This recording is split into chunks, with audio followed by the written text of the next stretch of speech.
Hello बच्चों, आज हम लोग टेस्ट का डिस्कशन करेंगे। जो टेस्ट 1 हुआ है, ऑब्जेक्टिव टेस्ट 1, ठीक है। ऑब्जेक्टिव टेस्ट 1 हुआ था, उसका आज हम लोग डिस्कशन करेंगे। बेसिकली बच्चों, इस टेस्ट का मेन मकसद ये नहीं था कि आप लोग को डिमोटिवेट करना। इस टेस्ट को थोड़ा सा आप लोग यदि पॉजिटिवली लेंगे तो चीज़ें आप लोग सीखेंगे। बेसिकली आप लोग करते क्या है, टेस्ट दे देते हैं, मार्क्स देख लेते हैं, उसके बाद वहीं पे शांत हो जाते हैं। बट ऐसा नहीं होना चाहिए। टेस्ट का एनालिसिस, जितना टेस्ट इंपॉर्टेंट है उससे कहीं ज़्यादा इंपॉर्टेंट क्या होता है, उसका एनालिसिस इंपॉर्टेंट होता है, ठीक। उसीलिए उस टेस्ट को आप लोग एनालिसिस कीजिए। उसके बाद जो मैं यहाँ पे सोल्यूशन दे रहा हूँ उसको आप लोग देखिए, उसके बाद मैच कराइए कि कहाँ पे आप लोग का कॉन्सेप्ट थोड़ा सा मतलब क्लियर नहीं है, उस कंसेप्ट को क्लियर करने का प्रयास कीजिए। आप लोग के पास टाइम पर्याप्त है। अभी तो जस्ट ये पहला टेस्ट है, मतलब अभी एक चैप्टर कंप्लीट हुआ है, इलेक्ट्रिक चार्ज एंड फील्ड, ठीक है। उससे रिलेटेड मैंने कुछ प्रॉब्लम्स दिए थे। उसके साथ साथ अभी तक इलेक्ट्रिक पोटेंशियल एंड कैपेसिटेंस में भी मैंने कुछ कॉन्सेप्ट बताए थे, ठीक है। वहाँ से भी मैंने 1-2 प्रॉब्लम दिया था, ठीक है, पोटेंशियल एनर्जी तक का कॉन्सेप्ट का, ठीक है। तो उन सारी चीज़ों को आज हम लोग डिस्कस करेंगे, ठीक है। अच्छे से आप लोग इस वीडियोज़ को देखिएगा, ठीक। उसके बाद कहीं भी प्रॉब्लम आता है तो आप लोग मेरे से पूछ सकते हैं, ग्रुप में पूछ सकते हैं, कोई दिक्कत वाली बात नहीं है, ठीक है। चलिए स्टार्ट करते हैं। जो अपना पहला प्रॉब्लम था, क्या था, उस पहले प्रॉब्लम को मैं देख लेता हूँ। पहला प्रॉब्लम यही था, कहाँ गया भाई, हाँ, पहला प्रॉब्लम था कि a charged ball B hangs from a silk thread S which makes an angle theta with a large charge conducting sheet. Then calculate the surface charge density of the sheet. तो sheet का क्या निकालना है आपको, surface charge density निकालना है। तो basically क्या है, यही है कि एक शीट है, ठीक है, शीट है, पॉजिटिव शीट, पॉजिटिव चार्ज का, ठीक है, प्लेन शीट है। क्वेश्चन ये बोला हुआ है कि a charge ball B hangs from a silk thread as which makes an angle theta with a charge large charge इस कंडक्टिंग शीट है। यहाँ से कोई एक बॉल है, बॉल का पोजीशन आप यहाँ पे मान लीजिए, और ये कितने एंगल पे है बच्चों, थीटा एंगल पे ये हैंग्ड है, ठीक है। ये बॉल है बी, ठीक। Then calculate surface charge density of the sheet. इस शीट का सरफेस चार्ज डेंसिटी निकालना है, ठीक है। चलिए निकालते हैं, कोई दिक्कत वाली बात नहीं है। देखिए, अब इस बॉल का सरफेस चार्ज डेंसिटी निकालना है, तो आप लोग को पता है कि ये, सॉरी, इस बॉल का बोला, इस प्लेन शीट का, तो इस प्लेन शीट का डेफिनेटली क्या होगा, सरफेस चार्ज डेंसिटी ही होगा। तो ये बॉल है, इस बॉल का चार्ज क्या है, इन्होंने दिया हुआ है, क्यू दिया हुआ है, और ये थीटा एंगल से हैंग्ड है, ये कोई थ्रेड है, ठीक है। इस थ्रेड से हैंग है, इसका मतलब इस यहाँ पे फोर्स क्या क्या काम कर रहा है वो हम अपने को देखना होता है। तो देखिए बच्चों, इसको यदि हैंग किया हुआ है तो इसके टेंशन होगा, ये टी होगा, तो इसको हम लोग रिजल्व करें तो क्या हो जाएगा, टी कॉस थीटा हो जाएगा। ये बॉल है तो इसका चार्ज है तो इसका मास भी होगा, इसका मतलब यहाँ पे ग्रेविटी भी लगेगी mg, और यहाँ पे क्या लगेगी, टी साइन थीटा होगा, ठीक है। अब यहाँ पे क्या होगा, एक फोर्स भी काम करेगा, ठीक है, चार्ज है, ठीक है। तो इसकी वजह से इसके बीच में क्या होगा, फोर्स काम करेगा, जो कि कौन सा फोर्स होगा बच्चों, जो कि कौन सा फोर्स होगा, रिपल्सिव फोर्स होगा, ठीक है। तो रिपल्सिव फोर्स लगेगा तो इसका मतलब इसका डायरेक्शन क्या हो गया, इधर हो गया। जो फोर्स होगा F इज इक्वल टू क्या होता है, Q इंटू ई, ये सबको पता है। तो ये आपका इतना फोर्स लगा, तो बस फोर्स को बैलेंस कीजिए। तो T cos theta is equal to क्या हो जाएगा बच्चों, mg हो जाएगा, इक्वेशन नंबर फर्स्ट। दूसरा क्या है, T sine theta equal to Q into E है, ठीक है। अपने को क्या निकालना है, सरफेस चार्ज डेंसिटी निकालना है। तो देखिए यहाँ पे फोर्स, यहाँ पे इलेक्ट्रिक फील्ड क्या होगा, इलेक्ट्रिक फील्ड निकालिए, इसका सरफेस चार्ज डेंसिटी सिग्मा मान लीजिए, इसका क्या हो जाएगा, sigma upon epsilon not. Electric field जो होगा सिग्मा अपॉन एप्सिलॉन नॉट होगा, ठीक है। अब इस चीज़ को आप लोग को क्या करना है, बस सॉल्व करना है, आंसर आ जाएगा, ठीक है। तो आप इसको क्या कर सकते हैं, डिवाइड कर सकते हैं, टी से टी कैंसिल, तो cot theta is equal to क्या हो जाएगा, आपका आ जाएगा mg epsilon naught upon Q sigma, यही तो होगा, क्यू सिग्मा। जब इसको थोड़ा सा और सॉल्व करेंगे तो सिग्मा इक्वल टू क्या आ जाएगा, क्यू, सिग्मा इधर चला जाएगा तो बचेगा कितना, mg epsilon naught upon Q into cot theta, ये तो होगा। अब इस कॉट थीटा को टेन थीटा में चेंज कर लेंगे, कोई दिक्कत नहीं है। मतलब मेन टारगेट आपका क्या था, क्यू टेन थीटा, सिग्मा निकालना, तो सिग्मा निकल चुका है, सिग्मा की वैल्यू क्या आ गई, ये आ गई। क्लियर है?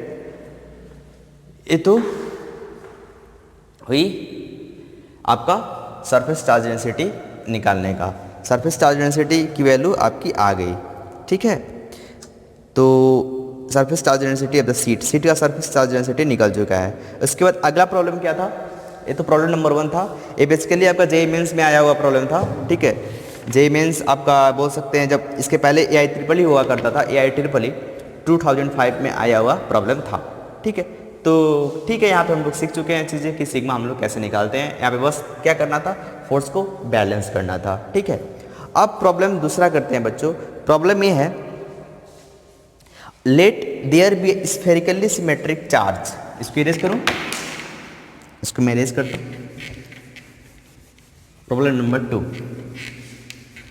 इस प्रॉब्लम नंबर 2 में क्या बोला हुआ है, ये सारा कंसेप्ट आप लोग सीख चुके हैं ना, ठीक है। जस्ट इसमें आप लोग क्या कर रहे हैं, इसको अप्लाई कर रहे हैं। ये सारे कंसेप्ट आप लोग को क्लास में, वीडियोस में बता दिए गए हैं, ठीक है। तो इस पर मैं ज़्यादा चर्चा नहीं करने का प्रयास करूंगा। यहाँ पे क्या लिखा हुआ है, let there be a spherically symmetric charge distribution with charge density. कोई स्फेरिकली सिमेट्रिक चार्ज है, चार्ज डिस्ट्रीब्यूशन है, ठीक है, जिसका क्या बोला हुआ है, आपका चार्ज डेंसिटी का वेरिएशन क्या दिया हुआ है, इसमें क्या इंटीग्रेशन करना है। यदि ऐसा कोई फंक्शन आ जाए तो आप लोग समझ जाइए कि वहाँ पे क्या करना होता है, इंटीग्रेशन करना होता है। 5/4 minus small r by capital R, ठीक है। कहाँ से कहाँ तक दिया हुआ है, 0 to r, इसका क्या दिया हुआ है, लिमिट दिया हुआ है। उसके बाद where r is the distance from the origin, the electric field at a distance r from the origin is. Electric field निकालना है, ठीक है, ओरिजिन से एट अ डिस्टेंस r, मतलब इतने लिमिट में इन्होंने क्या पूछा है, इलेक्ट्रिक फील्ड पूछा है। तो इलेक्ट्रिक फील्ड के लिए क्या करना पड़ता है बच्चों, इलेक्ट्रिक फील्ड यहाँ पे है, तो बेसिकली यदि स्फेरिकली सिमेट्रिक है तो, और इलेक्ट्रिक फील्ड का बात यहाँ पे पूछ रहा है, तो यहाँ पे हम लोग समझ सकते हैं कि यहाँ पे चीज़ें क्या यूज होंगी। देखिए क्या क्या चीज़ें यूज होंगी वो आप लोग देख लीजिएगा। सबसे पहले ये क्या है, कोई फंक्शन है, rho as a function of r is equal to rho naught into 5/r minus r/r। Approach कैसे करेंगे देखिएगा। आप लोग को क्या दिया हुआ है, डेंसिटी, चार्ज डेंसिटी दिया हुआ है। इनफैक्ट क्या है, वॉल्यूम चार्ज डेंसिटी है, ये आप लोग को बता दिया गया है, वॉल्यूम चार्ज डेंसिटी है। जब वॉल्यूम चार्ज डेंसिटी दिया रहता है बच्चों, तो यहाँ से आप लोग क्या निकाल सकते हैं, चार्ज निकाल सकते हैं, चार्ज की वैल्यू निकाल सकते हैं। पहला काम तो अपना काम हो गया, चार्ज की वैल्यू आ गई। उसके बाद हमको इलेक्ट्रिक फील्ड निकालना है, तो क्या दिया हुआ है, स्फीयर दिया हुआ है। तो स्फीयर का अपने को एरिया पता होता है, तो यहाँ पे क्या मान लेते हैं, गॉसियन सरफेस मान लेते हैं। गॉस लॉ से मैंने पहले ही बोला था, इलेक्ट्रिक फील्ड निकालना हो तो गॉस लॉ का यूज़ कीजिए, बहुत ही शानदार तरीका है, ठीक है। तो यहाँ पे आप लोग गॉस लॉ यूज़ कर दीजिए, काम बन जाएगा।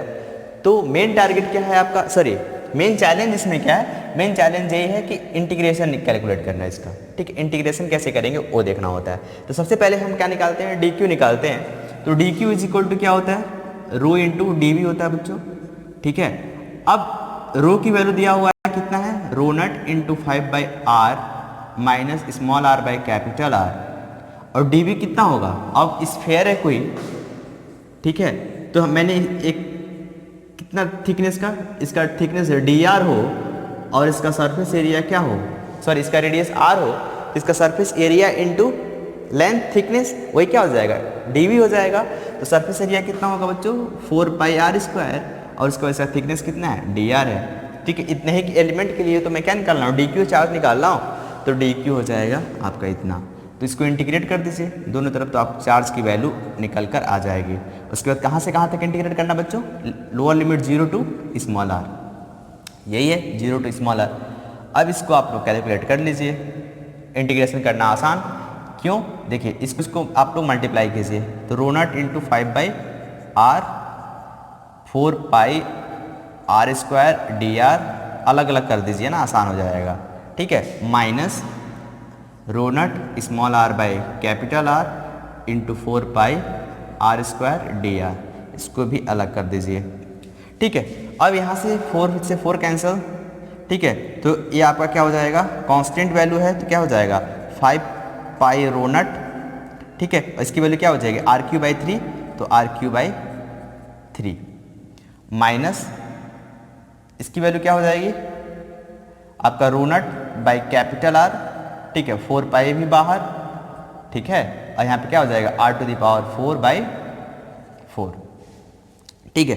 अब इस चीज़ को आप लोग को सॉल्व करना है, ठीक है, बाई 4 कैपिटल आर, ठीक है। उसके बाद इसको सॉल्व कर लीजिए, आंसर निकल कर आ जाएगा, ठीक है।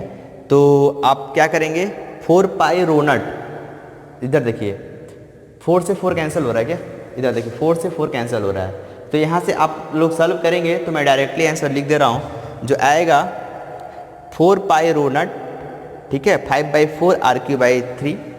इसको सॉल्व करेंगे तो क्या हो जाएगा, इसको सॉल्व करके मैंने रखा है 4 पाई रो नट इंटू 5/4 RQ/3, यही होगा 100%, minus r to the power 4, ठीक है, अपॉन 4 कैपिटल R। ये आपका हो जाएगा Q की वैल्यू, ठीक है। सॉल्व करके उतना आएगा, सॉल्व कर लीजिएगा, सिंपल मैथमेटिक्स है, ठीक है। आपका Q की वैल्यू आ गई, इसके बाद क्या लगा देंगे आप लोग, सिंपल वही E dot D S is equal to क्या, Q upon epsilon naught. Q की वैल्यू आप लोग यहाँ पे रख देंगे, जो Q की वैल्यू है ना, ये जो आया हुआ है Q की वैल्यू यहाँ पे रखेंगे, एप्सिलॉन नॉट से डिवाइड करेंगे और इलेक्ट्रिक फील्ड, और यहाँ पे 4 पाई आर स्क्वायर, इसका सरफेस एरिया कितना है 4 पाई आर स्क्वायर। सॉल्व करेंगे तो इलेक्ट्रिक फील्ड की वैल्यू निकल कर आ जाएगी, ठीक है। तो यहाँ से हम इसकी इलेक्ट्रिक फील्ड की वैल्यू कैलकुलेट कर लेंगे, ठीक है। अगला प्रॉब्लम क्या है, अगला प्रॉब्लम यही है कि कोई there is a plane of uniform positive charge density sigma, कुछ ऐसा है। अगला प्रॉब्लम को मैं डिस्कस करता हूँ, देखिएगा, बस इसमें थोड़ा सा मैथमेटिक्स था, उस मैथमेटिक्स को हैंडल करना होगा, ठीक है। उसके बाद एक क्वेश्चन सॉल्व, इसमें बहुत बड़ा वो नहीं है, कॉन्सेप्ट नहीं है, ठीक है, सिंपल क्वेश्चन था।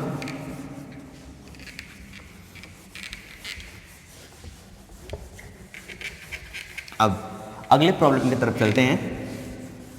प्रॉब्लम क्या हुआ है कि there is a plane of uniform positive charge density sigma parallel to the Y Z plane and located at x equal to 2d, ठीक है। यहाँ पे यदि ऐसा प्रॉब्लम कभी आ जाए तो डायरेक्ट आप लोग क्या मानेंगे, एक कोऑर्डिनेट सिस्टम मानेंगे, ठीक है। कोऑर्डिनेट सिस्टम को मानते हुए इस क्वेश्चन को सॉल्व करेंगे, ठीक है। देखिएगा क्या है बच्चों कि कोऑर्डिनेट सिस्टम मानने का मतलब क्या हुआ कि ऐसा कुछ मानेंगे x और y, ठीक है।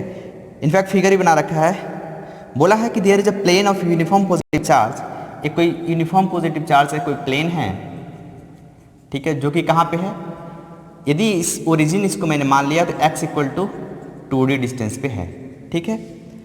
अब क्या बोला हुआ, a point charge plus q is placed at the origin, एक कोई पॉइंट चार्ज है प्लस q ओरिजिन पर रखा हुआ है। Solve for the position x along the x axis where a positive test charge will have a net force 0, ठीक है। यहाँ पे क्या सॉल्व करना है कि मतलब x का पोजीशन फाइंड करना है जहाँ पे पॉजिटिव, कोई भी पॉजिटिव टेस्ट चार्ज लेकर आते हैं, क्यू नट लेकर आते हैं, तो जहाँ पे जब हम लोग पॉजिटिव टेस्ट चार्ज लेकर आते हैं तो वहाँ पे क्या हो जाए, नेट फोर्स 0 हो जाए। यही क्वेश्चन पूछा हुआ है, solve for the position x along the x axis where a positive test charge will have a net force 0, ऐसे जगह जहाँ पॉजिटिव टेस्ट चार्ज का और इसका प्लस q दोनों के बीच का जो फोर्स है वो क्या हो जाए, 0 हो जाए। इसके लिए होगा क्या, इसके लिए यही होगा, जब पॉजिटिव टेस्ट चार्ज लेकर आते हैं तो क्या होगा, बेसिकली देखिए, तो जब पॉजिटिव टेस्ट चार्ज लेकर आते हैं और किसी डिस्टेंस पे लेकर आते हैं, x डिस्टेंस मैंने माना हुआ है, तो वहाँ पे उस पॉजिटिव टेस्ट चार्ज और इसके बीच में, इस प्लस q के बीच में कुछ फोर्स लगेगा, पता है। चलिए, कहीं वो फोर्स और जो पॉजिटिव टेस्ट चार्ज लेकर आ रहे हैं उसका और इस प्लेन शीट का फोर्स बराबर हो जाता है, तो क्या वहाँ पे जो आपका फोर्स होगा वो 0 नहीं हो जाएगा, बिल्कुल हो जाएगा। मतलब बेसिकली उस टेस्ट चार्ज का और इसके बीच का फोर्स और उस टेस्ट चार्ज का इसके बीच का फोर्स, ठीक है, दोनों को यदि हम बराबर कर देते हैं तो अपना काम बन जाता है। सिंपल क्वेश्चन है। तो क्या करेंगे, k q इंटू क्यू नट अपॉन एक्स स्क्वायर, ठीक है। उसके बाद क्यू नट फोर्स इसके और किसके बीच में निकालना है, टेस्ट चार्ज के बीच में निकालना है। तो क्या करेंगे, Q naught into Q into E होता है ना, तो मान लेते इस यहाँ पे क्या होगा, ये इलेक्ट्रिक फील्ड जनरेट करेगा, तो इलेक्ट्रिक फील्ड जनरेटर करेगा और यहाँ पे क्यू नट कोई हम चार्ज लेकर आते हैं तो क्या हो जाएगा, Q naught into electric field जो कि इलेक्ट्रिक फील्ड क्या होगा बच्चों, सिग्मा अपॉन 2 एप्सिलॉन नॉट। क्या होगा वो, बेसिकली प्लेन शीट होगा तो इस केस में सिग्मा अपॉन 2 एप्सिलॉन नॉट हो जाएगा। ठीक है, Q not into sigma upon 2 epsilon not. तो इसको सॉल्व करेंगे तो कितना हो जाएगा, ध्यान देखिए, तो क्यू नॉट से क्यू के इधर देखिए, के Q not upon x square, Q not से क्यू नॉट कैंसिल। ठीक है, तो आपका जो आंसर आ जाएगा, के का मतलब क्या होता है 1/4 pi epsilon naught, epsilon naught से एप्सिलॉन नॉट कैंसिल, तो X square is equal to आ जाएगा आपका 2q अपॉन 4 पाई सिग्मा। ठीक है, तो 2 से 2 कैंसिल। ठीक है, तो x की वैल्यू इतनी आ जाएगी। पॉजिटिव डायरेक्शन में निकालना है, प्लस माइनस, तो इसका मतलब पॉजिटिव वाला ले लेंगे, q अपॉन 2 पाई सिग्मा। ठीक है, ये हो जाएगा आपका उस पोजीशन x की वैल्यू हो गई। यही आपको क्या करना था, कैलकुलेट करना था। बेसिकली फोर्स निकालना था, जो फोर्स जो स्ट्रेस चार्ज लेकर आया, टेस्ट चार्ज इसके बीच में फोर्स निकाला, उसके बाद फिर से उस स्ट्रेस चार्ज को इसके बीच में फोर्स लगाया और दोनों को क्या कर दिया, बराबर कर दिया। ठीक है, यही था तीसरा प्रॉब्लम। उसके बाद चौथा प्रॉब्लम है। चौथा प्रॉब्लम क्या है भाई, मैंने कितने प्रॉब्लम दिया था, सारा मैं दिया था 1 2 3 4 3 7 प्रॉब्लम दिया था, 7 प्रॉब्लम दिए थे। ठीक है, अभी तक 3 प्रॉब्लम डिस्कस हुआ है, 4 प्रॉब्लम, चौथा प्रॉब्लम को मैं डिस्कस करने जा रहा हूँ। अब जो एक क्या था, लेवल 1 था, 3 क्वेश्चन मैंने लेवल 1 के रूप में दिया था, और जो 4 क्वेश्चन है लेवल 2, जो लेवल 2 होगा वो काफ़ी अच्छा, इससे काफ़ी अच्छा प्रॉब्लम होगा, मतलब काफ़ी मतलब लेवल उसका अच्छा होगा, बोल सकते हैं थोड़ा सा एडवांस लेवल को मैंने टच किया है। ठीक है, तो उसमें बड़ी बात नहीं है, आप लोग कर लेंगे। ठीक है, उस चीज़ को अब मैं डिस्कस करने जा रहा हूँ, कौन सा, क्वेश्चन नंबर 4। ठीक है,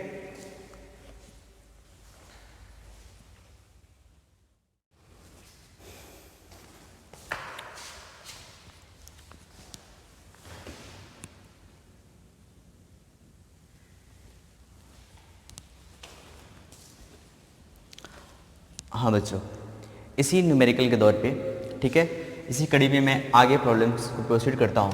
ठीक है, क्या था बच्चों, प्रॉब्लम नंबर आपका 3rd तक हो चुका था, 4 5 6 7 बचा हुआ है। ठीक है, तो मैं क्या करूँगा, 7 जाऊँगा, 6 जाऊँगा, फिर से 5 जाऊँगा, फिर से 4 जाऊँगा। ठीक है, इस तरफ अपना सीक्वेंस चलेगा। तो क्वेश्चन नंबर 7 को मैं डिस्कस पहले कर लेता हूँ। क्वेश्चन नंबर 7 क्या बोलता है बच्चों, कि a particle of mass 40 mg and carrying a charge इतना is moving directly toward a fix positive point charge and magnitude इतना, when it is at a distance of 10 centimetre from the fix point charge it has a velocity of इतना, at what distance from the fix positive charge will the particle come momentarily to rest, is the acceleration constant during motion. ठीक है, चलिए क्या निकालना है देख लीजिएगा। एक कोई पार्टिकल है, ठीक है, 2 चार्ज हैं, एक चार्ज यहाँ पे होगा, दूसरा चार्ज यहाँ पे होगा। ठीक है, क्या बोला हुआ कि a particle of mass 40 mg and carrying a charge of इतना is moving directly toward a fix positive point charge और मैग्नीट्यूड ऑफ 10⁻⁻8 कूलम, कि यहाँ पे कोई मास है। ठीक है, अब हो क्या रहा है, यहाँ पे एक चार्ज मैंने यहाँ पे रखा, दूसरा चार्ज यहाँ पे रखा, तो यहाँ पे मैं क्या कर रहा हूँ, चार्ज रख रहा हूँ जो कि 5 × 10⁻⁹ कूलम का है। ठीक है, और इसका मास कितना बच्चों, 40 मिलीग्राम का, यही है, हाँ यही है। अब इसको मैं लेकर आ रहा हूं, अब इसके और इसके बीच में क्या डिस्टेंस बोला हुआ है, when it is at a distance of 10 centimetre from the fix positive point charge, जो फिक्स पॉजिटिव पॉइंट चार्ज है बच्चों वो कितना है, 10⁻⁻8 कूलम है। ठीक है, जब यहां से कितने डिस्टेंस पे था, 10 सेंटीमीटर पे, 10 सेंटीमीटर पे, तो इसकी वेलोसिटी कितनी थी बच्चों, 50 सेंटीमीटर पर सेकेंड, 50 सेंटीमीटर पर सेकेंड। ठीक है, अब ये आ रहा है, जब ये आएगा तो मान लेते हैं कि इस पॉइंट पे इसकी जो फाइनल वेलोसिटी है, वी इनिशियल ले लीजिए और ये वी फाइनल ले लीजिए, इसकी वी फाइनल कितनी हो गई, 0 हो गई। यही निकालना है कि कितने डिस्टेंस पे ये पार्टिकल रेस्ट पे आएगा, तो यहाँ से मैं डिस्टेंस क्या मान लिया, r डिस्टेंस पे मान लिया। क्लियर है, कितना डिस्टेंस मान लिया बच्चों, r डिस्टेंस पे मैंने मान लिया।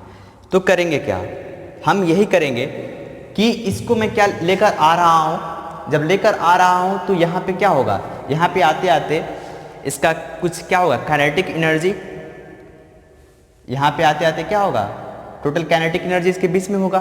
भाई यहाँ पे क्या है, यहाँ पे कोई इंटरेक्शन नहीं है, इंटरेक्शन तो नहीं है। जब यहाँ पे लेकर आया मैंने, यहाँ पे जब फाइनल वेलोसिटी 0 हो गया तब जाकर क्या करेंगे, इंटरेक्ट करेंगे, सॉरी इंटरेक्शन यहाँ पे भी है, इंटरेक्शन यहाँ पे भी है, इसके बीच में कुछ इंटरेक्शन होगा, कोई दिक्कत वाली बात नहीं है।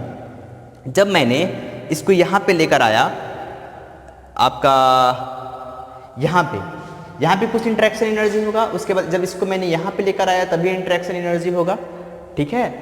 अब देखिएगा यहाँ पे कुछ क्या होगा, लेकिन यहाँ पे तो एक चीज़ नहीं होगा, क्या नहीं होगा, काइनेटिक एनर्जी नहीं होगा, ठीक है, लेकिन यहाँ पे काइनेटिक एनर्जी होगा। तो एक काइनेटिक एनर्जी और पोटेंशियल एनर्जी को मैं यहाँ पे बैलेंस करा दूँ, मतलब कंजर्वेशन ऑफ एनर्जी लगा दूँ तो अपना काम बन जाएगा, आर निकल जाएगा, आर ही तो निकालना है। तो देखिए कैसे करेंगे कि यहाँ पे क्या होगा, डेल्टा के निकालते हैं पहले।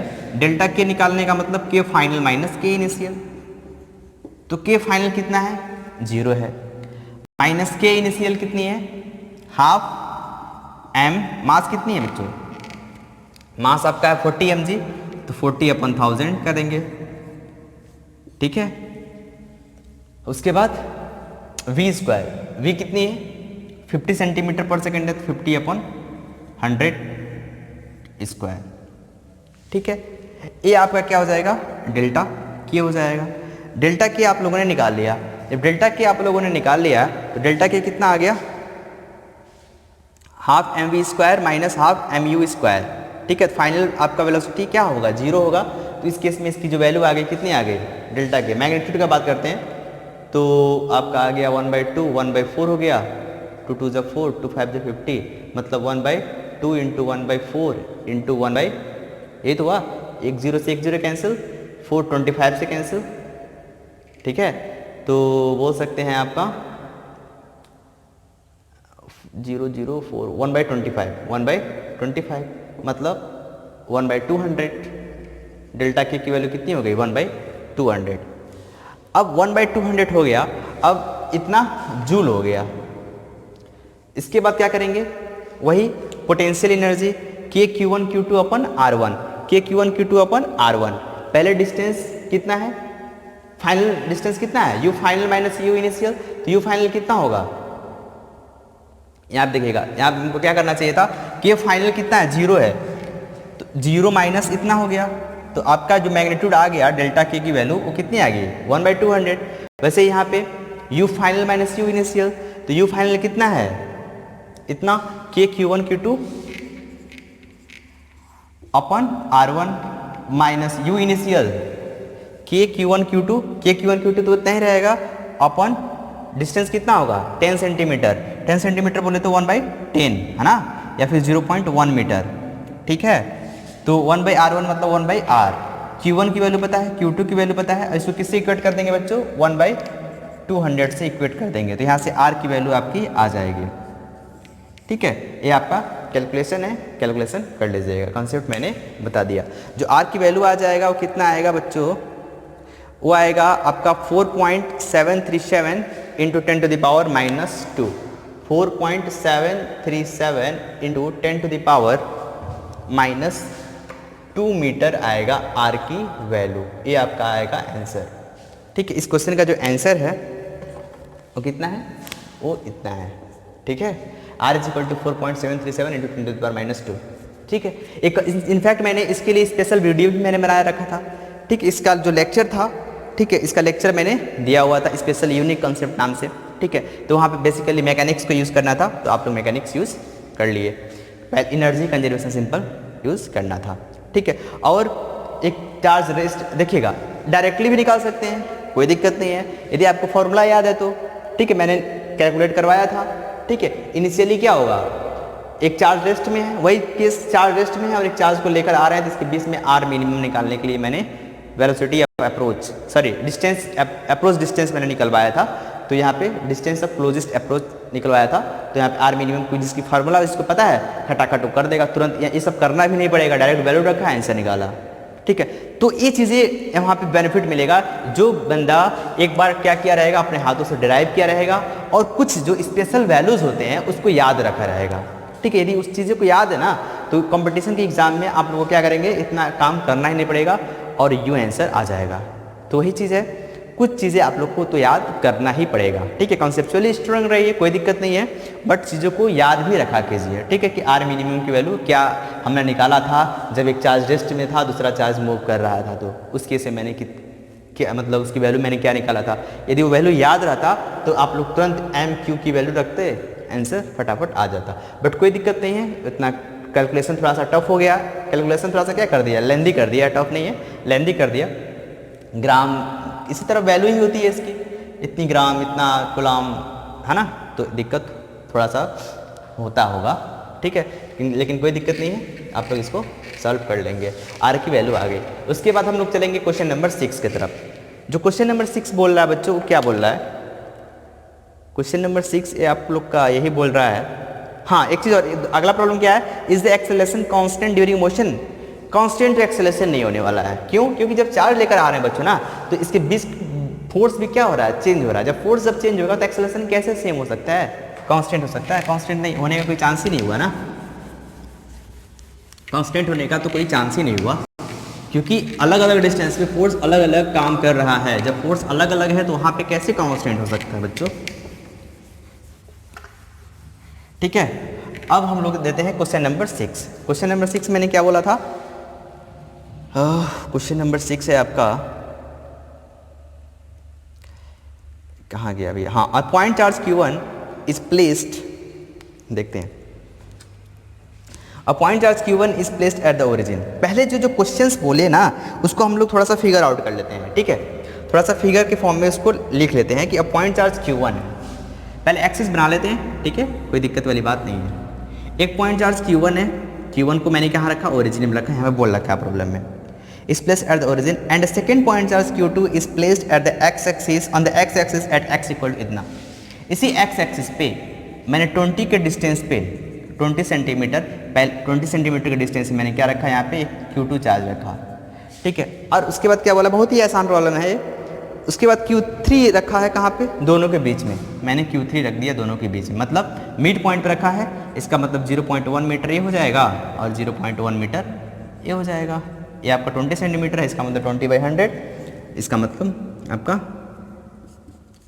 क्या हो जाएगा, 1/0.2 हो जाएगा ना, 0.2 हो जाएगा मीटर बोल सकते हैं। तो क्या बोला है, what is the potential energy on the system of the 3 charges if Q3 is placed at x equal to 10 centimeter, ठीक है। यदि 10 सेंटीमीटर इसके बीच में रखा है, बोला है कि 10 सेंटीमीटर के डिस्टेंस पे रखा है, इसका मतलब बीच में ही रखा है, 0.1 0.1, ठीक है।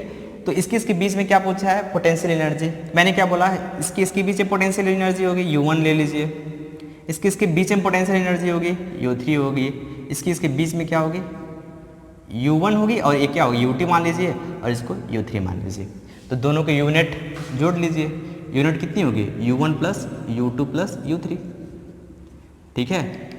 जो आपका जो नेट पोटेंशियल एनर्जी आएगा उसका आंसर मैं बता दे रहा हूँ, जो आंसर आएगा आप लोग मैच करा लीजिएगा, -3.6 इंटू 10⁻⁻7 जूल, ठीक है, -3.6 इंटू 10⁻⁻7 जूल, ये होगा आपका आंसर। इसके बाद इसी का बी पार्ट है, बी पार्ट क्या होगा बच्चों, where should Q3 be placed to make the potential energy of the system to be equal to 0। यहाँ पे यूनिट की वैल्यू तो कुछ आई हुई है ना, लेकिन मैं चाहता हूँ कि यू नेट की वैल्यू 0 हो, तो मैं Q3 की वैल्यू कहाँ पे, सॉरी Q3 कहाँ पे रखूँ, मान लेते हैं ओरिजिन से x डिस्टेंस पे रखता हूँ, तो यहाँ पे क्या हो जाएगा, 0.2 माइनस x हो जाएगा, यही तो होगा। अब वही चीज़ पोटेंशियल को ऐड कर दीजिए, इसके बीच में पोटेंशियल निकालिए, इसके बीच में पोटेंशियल एनर्जी निकालिए, इसके बीच में पोटेंशियल एनर्जी निकालिए, और सारे को क्या कर दीजिए, 0 के बराबर कर दीजिए। तो यहाँ से x की वैल्यू आ जाएगी, जो x की वैल्यू जो आएगी कैलकुलेट करके एक क्वाड्रेटिक इक्वेशन बनेगा, जो क्वाड्रेटिक इक्वेशन बनेगा इसको सॉल्व करेंगे तो नियर अबाउट आ जाएगा 7.43 सेंटीमीटर के आसपास, ठीक है, 7.43 सेंटीमीटर के आसपास इसका आंसर आ जाएगा, ठीक है। अब अगला प्रॉब्लम क्या हुआ है, अगला प्रॉब्लम है कि देखते हैं,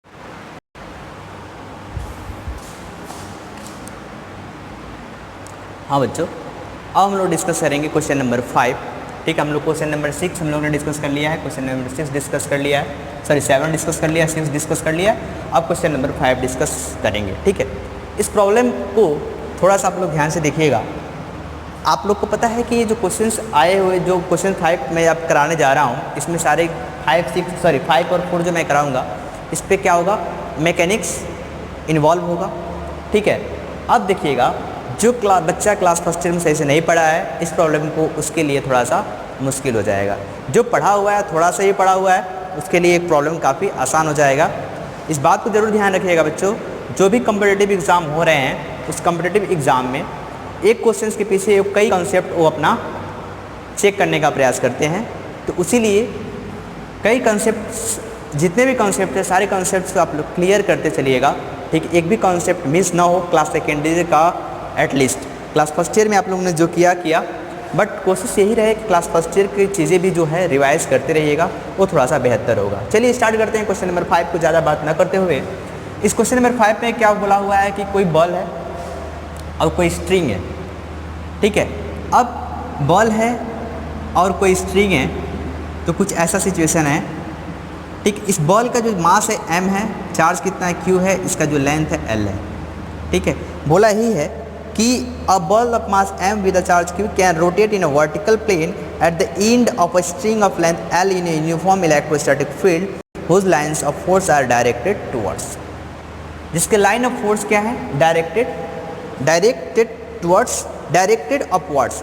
इसके जो फोर्स होगा ना, वो क्या होगा, ऊपर की तरफ होगा।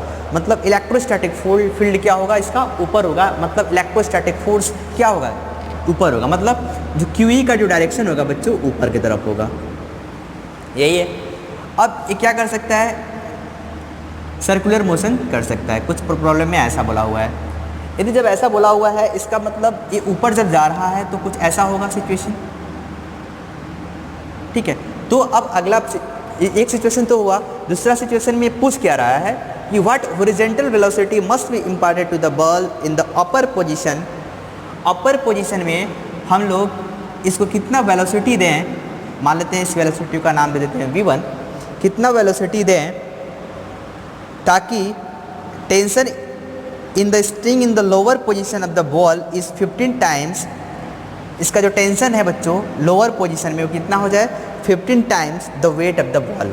मतलब लोअर पोजीशन पे जो टेंशन हो जाए, कितना हो जाए, 15 mg के बराबर हो जाए। यही बोला हुआ है। चलिए इस प्रॉब्लम को सॉल्व करते हैं। बहुत ही आसान प्रॉब्लम। जब ये आएगा तो इधर जाकर कितना हो जाएगा, v2 वेलोसिटी से जाएगा, कुछ ऐसे सर्कुलर मोशन करेगा ना। तो देखिए बच्चों, क्या करना होता है, पहले हम लोग रेफरेंस फ्रेम मान लेते हैं। बस वही चीज़, यदि ऐसा प्रॉब्लम हम आप लोग किए भी हैं, इनफैक्ट सर्कुलर मोशन में एनर्जी कंजर्वेशन आप लोगों ने कराया था, कि यहाँ पे हम लोग सिंपल वही कॉन्सेप्ट, एनर्जी को क्या करेंगे बच्चों, कंजर्व कराएंगे। ठीक है, तो सबसे पहले यहाँ पे जो इनिशियली देखिएगा, डायरेक्शन का ख्याल रखिएगा। यहाँ पे जो फोर्स काम कर रहा है, एक टेंशन T1 मान लीजिए ना यहाँ पे, या फिर T मान लीजिए। एक फोर्स यहाँ पे काम कर रहा है mg, एक काम कर रहा है QE। फिर यहाँ पे बल जाएगा तो टेंशन T। यहाँ पे फोर्स क्या काम करेगा बच्चों, mg। और यहाँ पे इन्होंने बोला हुआ है कि जो QE का जो डायरेक्शन है क्या है बच्चों, ऊपर है। तो QE क्या हो गई, ऊपर हो गई। यहाँ पे वेलोसिटी कितनी है बच्चों, v1 है। इसके बाद अब हम लोग सारा सिचुएशन ड्रा कर लिए, अब इसको लिखना है। तो क्या होगा बच्चों, एनर्जी क्या क्या है, इनिशियल एनर्जी क्या है, हाफ mv1²। काइनेटिक एनर्जी हो गया, प्लस काइनेटिक एनर्जी के साथ साथ यहाँ पे रेफरेंस फ्रेम, यहाँ पे मैंने 0 मान लिया है, इसको मैंने रेफरेंस फ्रेम यहाँ पे माना हुआ है, इसको रेफरेंस फ्रेम मान लीजिए। ठीक है, रेफरेंस मान लीजिए, मतलब GPE 0 यहाँ पे मैंने मान लीजिए। ठीक है, GPE 0 आप लोग क्लास फर्स्ट ईयर में कैसे मानते हैं सीख चुके हैं। ठीक है, GPE 0 मैंने जब माना यहाँ पे, तो यहाँ पे क्या होगा, पोटेंशियल एनर्जी होगा। जो पोटेंशियल एनर्जी होगा बच्चों कितना हो जाएगा, mg। ठीक भाई, इसी के डिस्टेंस में है ना, ये रेफरेंस फ्रेम ये 0 है, ये इसका मतलब पॉजिटिव ही होगा, mg × 2l। लेंथ कितना हो गया, 2l हो गया। अब फोर्स क्या होगा, एक और फोर्स बचा हुआ है, वो फोर्स क्या, कौन सा बचा हुआ, एक और मतलब फोर्स की वजह से काम बचा हुआ है, क्या है, QA।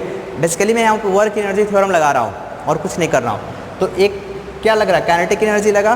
काइनेटिक एनर्जी के बाद क्या लगेगा, B पोजीशन मान लीजिए ना, क्या दिक्कत है, B है, पोजीशन A है, बी पोजीशन से ए पोजीशन तक मैंने क्या माना है, एक वर्क एनर्जी थ्योरम लगा रहा हूँ। तो यहाँ पे एक काइनेटिक एनर्जी होता है, यहाँ पे पोटेंशियल एनर्जी के द्वारा जो काम किया हुआ है वो है, प्लस एक और है, क्या है, क्यू ई है, क्यू इंटू ई है, और लेंथ कितना है, एल है बच्चों। लेकिन ध्यान दीजिएगा, साइन का ध्यान रखते हुए मैंने क्या किया कि क्या है, ऊपर की तरफ है ना, क्यू ई ऊपर की तरफ है, ठीक है। तो इस कंडीशन में जस्ट इसके सारे के अपोजिट है, इसका मतलब यहाँ पे माइनस साइन हो जाएगा, minus Q E into L.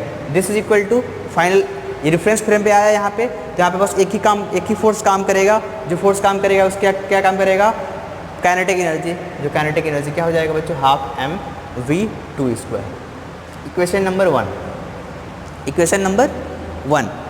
अब अपने को क्या करना है, Q E into sorry length कितना आ जाएगा, 2l हो जाएगा ना, तो 2l ले लीजिए, 2 टाइम्स, ठीक है। ये आपका इक्वेशन नंबर 1 हो गया। और आपको निकालना क्या है बेसिकली, आपको निकालना क्या है बच्चों, वेलोसिटी निकालना है, v1 निकालना है, ठीक है। तो एक और इक्वेशन चाहिए ना, एक इक्वेशन चाहिए, और पोजीशन ए पे लेकर आइए। पोजीशन ए पे लेकर आएंगे तो क्या होगा, इस पोजीशन पे लेकर आना है। तो यहाँ पे इस बॉल है, ठीक है, तो यहाँ पे टेंशन काम कर रहा है, क्यू ई काम कर रहा है, उसके बाद एम जी काम कर रहा है। तो इक्वेशन बनेगा तो क्या बनेगा, T plus Q E, T plus Q E is equal to net force, net force T हुआ, एम जी हुआ, उसके बाद Q E minus M G हुआ, ये तो हुआ, एम जी हुआ। दिस इज इक्वल टू कौन सा फोर्स, यदि ये रोटेट कर रहा है इसका मतलब सर्कुलर फोर्स में क्या होगा, सेंट्रीफ्यूगल फोर्स। तो इसका मतलब M V square upon L, M V two square upon L, दिख रहा है, M V two square upon L, length L, ठीक है। अब इक्वेशन नंबर 2 हो गया।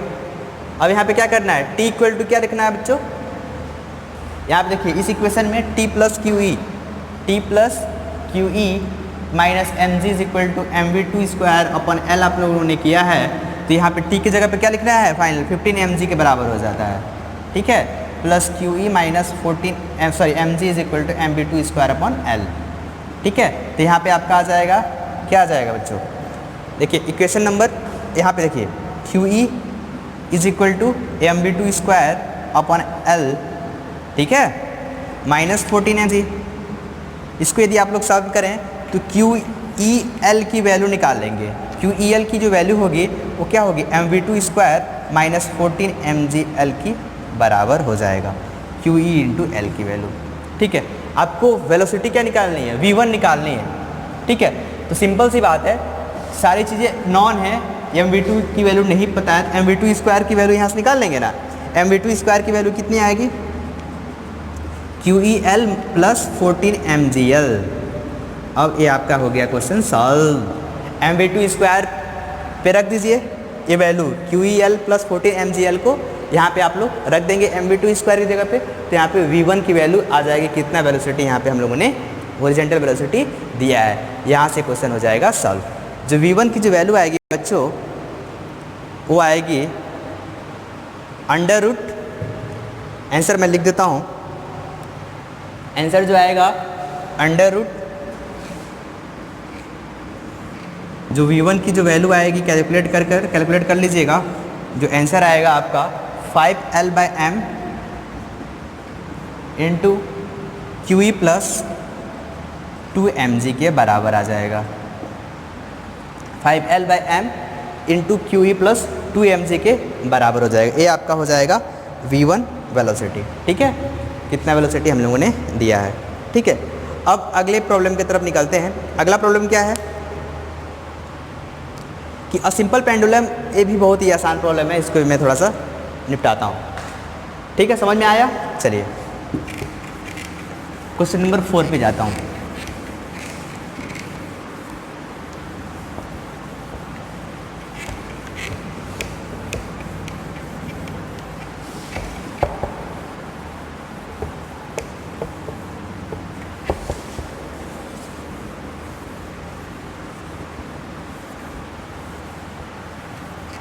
हाँ, क्वेश्चन नंबर 4 क्या बोल रहा है कि a simple pendulum has a bob of mass m is equal to 40 gram and a vertical charge q is equal to 4 × 10⁻⁻⁶ coulomb. It makes 20 oscillation in 40 से 45 second A vertical upward electric field of magnitude E is equal to 2.5 into 10 to the power 4 Newton per coulomb is switched on in space. How much time will be simple pendulum will now take to complete 20 oscillations? देखिए बच्चों, होगा क्या, होगा यही कि एक कोई ball है, ठीक है, एक कोई बॉल है, बॉब है, simple pendulum has a bob of mass m and a positive charge q. Simple problem है, देखिए, सॉरी,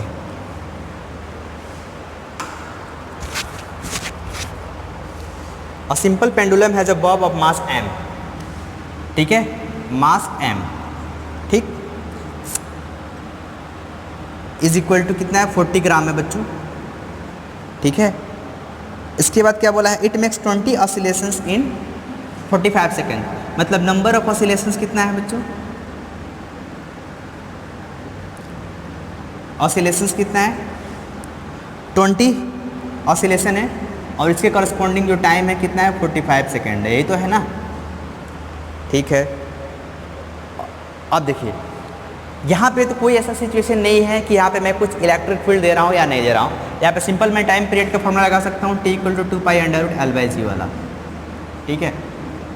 तो यदि 1/t निकाला तो क्या हो जाएगा, फ्रीक्वेंसी हो जाएगी, तो 1/2π√L/g इज इक्वल टू क्या हो जाएगा, nu, 1/t is equal to nu, ठीक है। इसकी वैल्यू होगी, फ्रीक्वेंसी कितनी हो जाएगी बच्चों, नंबर ऑफ ऑसिलेशंस पर सेकेंड, नंबर ऑफ ऑसिलेशंस पर सेकेंड, इसका मतलब 20 ऑसिलेशंस इन 45 सेकेंड, ठीक है। ये क्या है 1/, है, तो इसको उल्टा कर सकते हैं, 2π√L/g इज इक्वल टू कितनी हो जाएगी 45/20, ये हो गया इसका टाइम पीरियड, ठीक है। अब अगला सिचुएशन क्या है बच्चों, a vertical upward electric field of magnitude इतना, अब हम ये क्या दे रहे हैं, एक वर्टिकली इलेक्ट्रिक फील्ड दे रहे हैं, is switched on in space. How much time will the simple pendulum will now take to complete 20 oscillation? अब कितना टाइम ये लेगा, ये कैलकुलेट करना है, तो क्या करेंगे, सिंपल वही क्या कि वही इलेवेटर वाला केस, ठीक है, कि जब जाहिर सी बात है जब यहाँ से हम इलेक्ट्रिक फील्ड देंगे क्या जाएगा और ऊपर की तरफ जाएगा, इसका मतलब केस कैसा हो गया, इलेवेटर का केस हो गया, ठीक है। वही क्या बोलते हैं उसको, इलेवेटर को आप लोग क्या बोलते हैं, जो क्या बोलते हैं आप लोग यार, कौन वाला सीढ़ी होती है, ठीक है, सिटी मॉल में लगा रहता है, तो एलिवेटर है, ठीक है, वही वाला केस हो गया। तो यहाँ पे क्या काम करेगा, simple t dash equal to क्या हो जाएगा 2π√L बाय, यहाँ पे क्या आ जाता है g इफेक्टिव, से फर्स्ट ईयर में पढ़ चुके हैं ये भी आप लोग, वही मैंने बोला फर्स्ट ईयर का जो कॉन्सेप्ट जिसने सीखा है अच्छे से, वो सेकेंड ईयर उसके लिए एकदम पानी का पानी लगेगा, कुछ भी टफ नहीं लगने वाला है। तो यहाँ पे जी इफेक्टिव क्या हो जाएगा बच्चों, देखिए फोर्स यहाँ पे क्या काम कर रहा है, फोर्स QE, हम लोग ऊपर दे रहे हैं ना फोर्स, इसका मतलब QE ऊपर जाएगा, जब QE ऊपर जा रहा है तो जी इफेक्टिव क्या हो जाएगा, जी नीचे, इसका मतलब दोनों का अपोजिट साइन, इसका मतलब G माइनस QE/m, जी से क्या घटाएंगे QE/m घटा देंगे, क्योंकि जो फोर्स होता है कितना होता है mg के बराबर है, जो फोर्स है यहाँ पे क्या है QE इक्वल टू mg है, तो यहाँ पे जो g इक्वल टू क्या आ जाएगा QE/m, ठीक है। इस g की इनफैक्ट क्या है कुछ d डैश होगा, तो यहाँ से मैंने माइनस कर दिया, तो क्या हो जाएगा QE/m, तो मतलब जो g इफेक्टिव आ गया g minus QE/m, g effective, ठीक है बच्चों। अब यहाँ पे मैं रख दूंगा g इफेक्टिव पे, तो क्या हो जाएगा, ये भी आसान है, कोई दिक्कत नहीं है, L लेंथ कोई चेंज होने वाला नहीं है, सिर्फ क्या चेंज होगा, ग्रेविटेशन, g माइनस QE/m, ठीक है। बस अब दोनों को क्या कर दीजिए, डिवाइड कर दीजिए, t/t डैश, t की वैल्यू है पता है, ये किसकी वैल्यू है, t की वैल्यू है, t/t डैश कर दीजिए, डिवाइड कर दीजिए, आपको क्या निकालना है बेसिकली, जी पता है, इलेक्ट्रिक फील्ड पता है, मास पता है, निकालना क्या था, टाइम पीरियड निकालना था, ठीक है। टाइम निकाल देते तो अपना काम बन जाता, टी डैश निकालना था बेसिकली, तो टी डैश निकालना था, तो t/t डैश करेंगे, t/t डैश करेंगे तो क्या हो जाएगा, इधर देखिए 2π√L/g अपन 2π√L/g माइनस QE/m, ठीक है। This is equal to T की वैल्यू कितनी है 20/25 है, अभी उसको छोड़ दीजिए, t/t डैश निकाल लीजिए, ठीक है। और टी की वैल्यू कितनी है 45/20 है, तो 45/20 हो गया, ठीक है। तो यहाँ से आप टी डैश निकाल लेंगे, टी डैश कुछ आ जाएगा, ठीक है, क्योंकि लेंथ दिया हुआ है इन्होंने, जी दिया हुआ है, ठीक है, हर एक चीज़ इन्होंने दिया हुआ है, ठीक है। तो यहाँ से क्यू की वैल्यू कितना रखेंगे बच्चों, कितना दे रखा था क्वेश्चन में, क्वेश्चन में क्यू की वैल्यू जो दे रखा था वो दे रखा था 4 × 10⁻⁻6, मास कितना है 40 ग्राम, लेंथ आप लोग क्या कितना रखेंगे, लेंथ की वैल्यू, लेंथ शायद कैंसिल हो जाएगा, लेंथ का कोई रोल ही नहीं आएगा, एल कैंसिल हो जाएगा, लेंथ से कोई मतलब है नहीं, मतलब है तो इलेक्ट्रिक फील्ड, मास, ठीक है, और क्या हो गया भाई, हाँ ठीक है। उसके बाद जी रखेंगे तो जो टी डैश की जो वैल्यू आ जाएगी बच्चों वो कितनी आ जाएगी 2.6 आ जाएगा, ठीक है। जो टी डैश की जो वैल्यू आएगी बच्चों वो 2.6 सेकेंड आ जाएगा, टी डैश जो आपका आएगा वो 2.6 आएगा। टी डैश जो सॉल्व करेंगे ना इसको, इसकी वैल्यू 45/20 रखा, 5 4 से 25 9 जा, इसको आप लोग सॉल्व कर सकते हैं, 2π से 2π कैंसिल, ठीक है। अब L/G इंटू L से L कैंसिल, तो यहाँ से सॉल्व करेंगे तो टी डैश की जो वैल्यू आ जाएगी, ठीक है, मैथमेटिक्स से 2.6 सेकेंड, कितने ऑसिलेशन में निकालना है आपका आंसर, आपका आ जाएगा 20 ऑसिलेशन में निकालना है, तो क्या हो जाएगा 2.6 इंटू 20 ऑसिलेशन, कितना हो गया 52 सेकेंड, आपका आंसर कितना हो गया 52 सेकेंड आंसर, ठीक है। तो इस तरह सारे क्वेश्चंस को हम लोग हैंडल करने का प्रयास करते हैं, ठीक है। क्वेश्चन सारे आसान थे, ठीक है। अब आप लोग का जो कॉपी है वो देखने के पता चलेगा और आप लोग खुद मैथ्स करा लेंगे, ठीक है, कितना आप लोगों ने सही किया कितना नहीं किया, ठीक है। उसके अकॉर्डिंग आप लोग एनालिसिस कर लेंगे कि आप लोग का जो मतलब मिस्टेक पॉइंट है या फिर बोल सकते हैं कि आप लोग कहाँ पे गलतियाँ कर रहे हैं, ठीक है, वो सारी चीज़ें इंप्रूव करने का प्रयास कीजिए, सारा चीज़ पॉसिबल है, हो जाएगा, ठीक है। चलिए आज के लिए इतना ही, thanks for today and all the best for tomorrow, enjoy your life.